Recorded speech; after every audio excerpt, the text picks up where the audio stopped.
Hi, welcome back. My name's Krish Kandine. I'm the president of London School of Theology, and I hope you're enjoying our journey through Acts. It's a very honest portrayal of some of the challenges of following Jesus, that it could mean great suffering on behalf of Jesus' name as we help other people come to experience how wonderful he is and what it's like to know him. But it's also very realistic about some of the challenges that happen inside the church. We've heard about opposition from outside the church, from the Roman Empire, from Jewish background people who are a bit threatened by this new Christianity that, even though claims the Old Testament as its own, they see as a heretical religion. But now we begin to see there's some problems inside. And yesterday we looked a little bit about this great council in Jerusalem that tried to resolve some of the theology that the new mission of the church was bringing. But at the end of chapter 15 we see something really sad, actually. That Paul and Barnabas have fallen out, and Barnabas has been such a help to Paul. He was the one that kind of reached out to Paul when he heard he'd become a Christian and he was seeing people come to faith. And Barnabas was the one that went to find him and look after him and mentor him.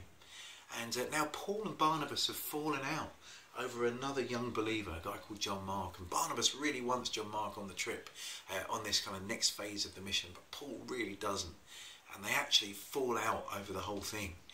And the next thing that happens is Paul goes looking to find a new kind of young apprentice, someone that he can form in the faith himself, a guy called Timothy. And the rest of the story of Paul always involves this young believer who Paul has led to faith and is mentoring and developing. And so I guess you see the best of both worlds, don't you? That in the Christian faith, even inside the church, even inside going for it churches, sadly, because we're all sinful and broken, we will often sadly fall out with each other. And that's kind of, I suppose it shouldn't be surprising, although it can be really painful, that because we're all sinful people that God has rescued and God has adopted into his family, it doesn't mean we're perfect yet. And sadly, sometimes Christians will let you down, and some of our kind of deepest pain will come from other Christians who are supposed to love Jesus too. And I guess, we need to be careful of that, but we need to be ready for that and recognise that right from the beginning, in the book of Acts, book of Corinthians, Romans, you name it, there's all sorts of falling out going on. And we need to be patient with that, just like God is patient with us. Don't give up on the church, even though you might have had some tough experiences.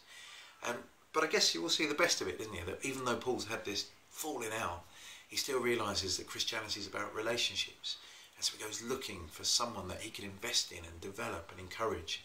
And the books or the letters of 1 Timothy and 2 Timothy are really encouraging as an older Christian, inputs into the life of a younger Christian. And you might want to look for someone that might be an input into your life. Maybe it's a youth leader, another wise member of the church. Maybe it's someone in your own family. Maybe even your parents could input into your life and help you to grow and develop. And you just need to go and ask for it. And I'm sure they'll be delighted to help you find that. But also, however old you are as a Christian, you might be looking for someone else that you can input into and help and encourage them, just like Paul did into Timothy's life. Anyway, keep going through the book of Acts. Hope you enjoy it, and I'll catch up with you again soon.